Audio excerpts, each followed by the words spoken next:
Chapter 9. The Storms of Reshel.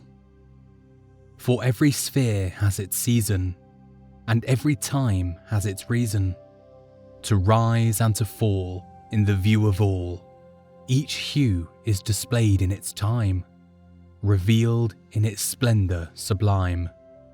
First scarlet appears, last purple draws near. From The Mind of Raheem, Book 2, Section 3, verses 1 to 3. I have skipped around the book during the course of my studies, commencing a great deal of topical research in favour of reading the entire tome sequentially. The moons themselves have drawn my attention as I deduced that they have some importance to our current situation. This passage deals primarily with the calendar and our reckoning of the year.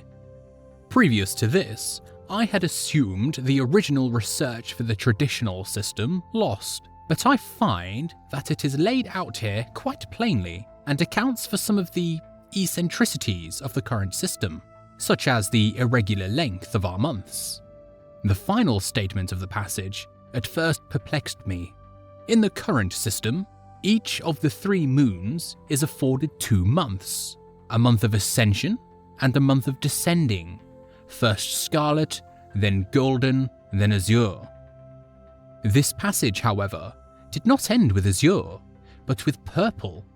I have seen enough night skies to know that there is no purple moon visible in the sky, nor can I find any record of one. Is it possible we have been reckoning our time incorrectly? If there is a purple moon, it stands to reason that there should be an emerald and an orange one as well. But then again, if these 3 other moons exist, then why can no one see them? I will scour every minuscule bit of the sky if I have to, in order to puzzle this out. Commentary by Azil Harkness. Evelette squinted at the aspect, doubting her eyes. This could not be Azil, could it? Had he somehow become a vessel for the orange aspect instead? She dismissed that immediately.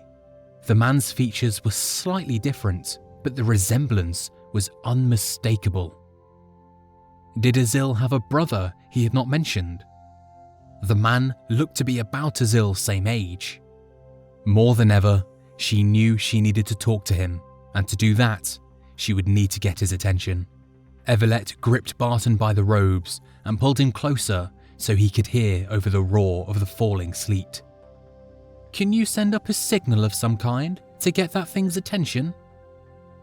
Barton nodded slowly, his teeth chattering, his entire body trembling. Give me a few moments.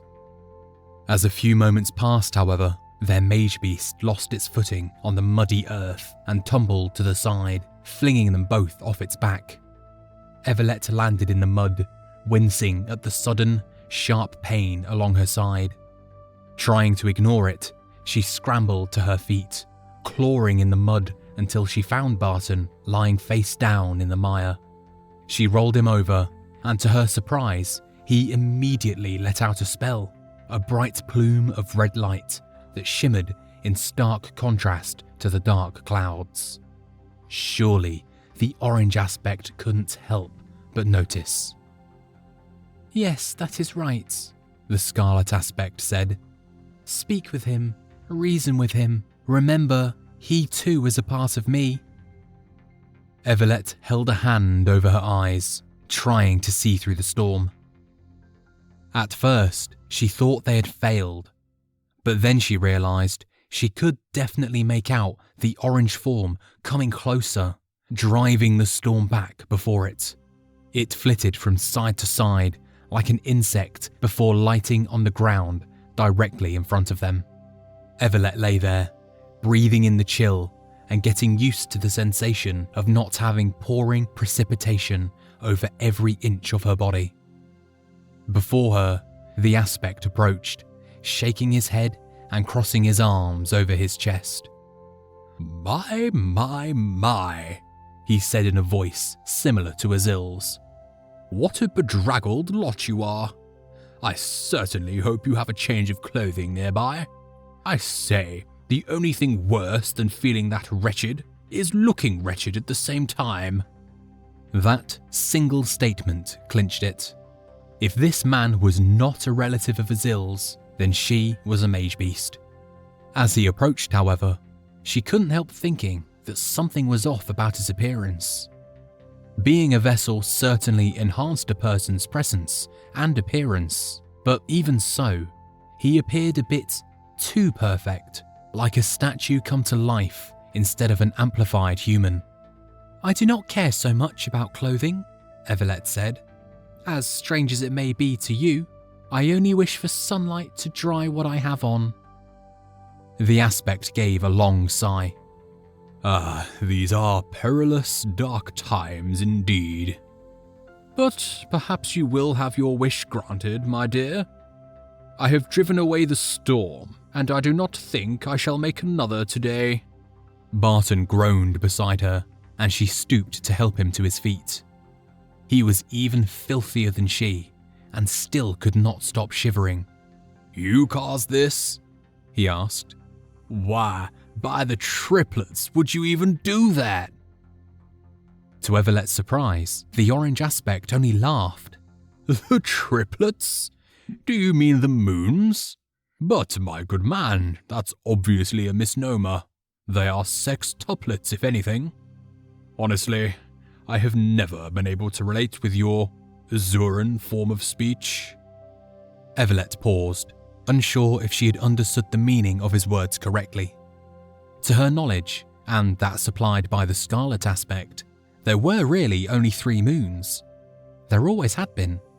"Perhaps you will answer his question," Evelette said, methodically wringing out her clothing.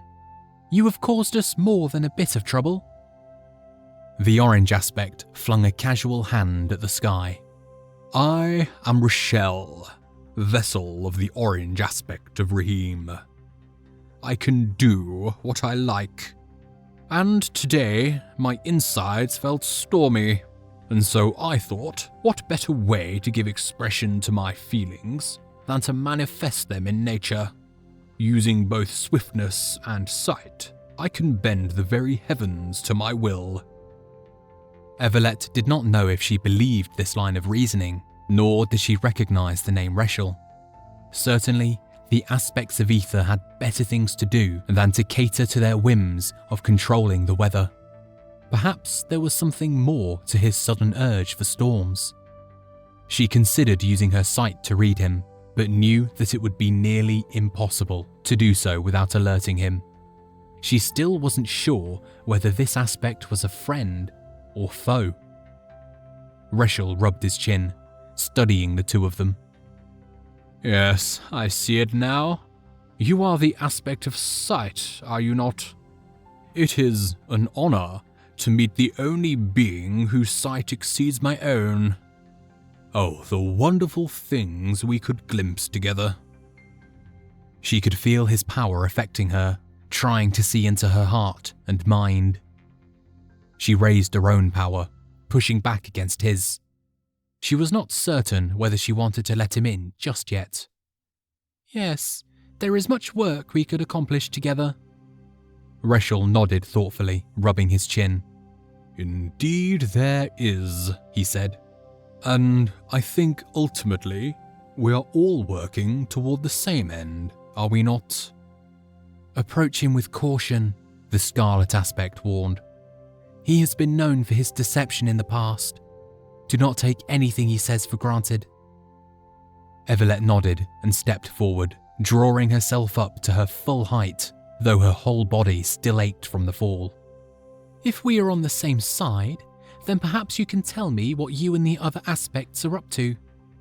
I have seen the army of the purple aspect is breeding to the north.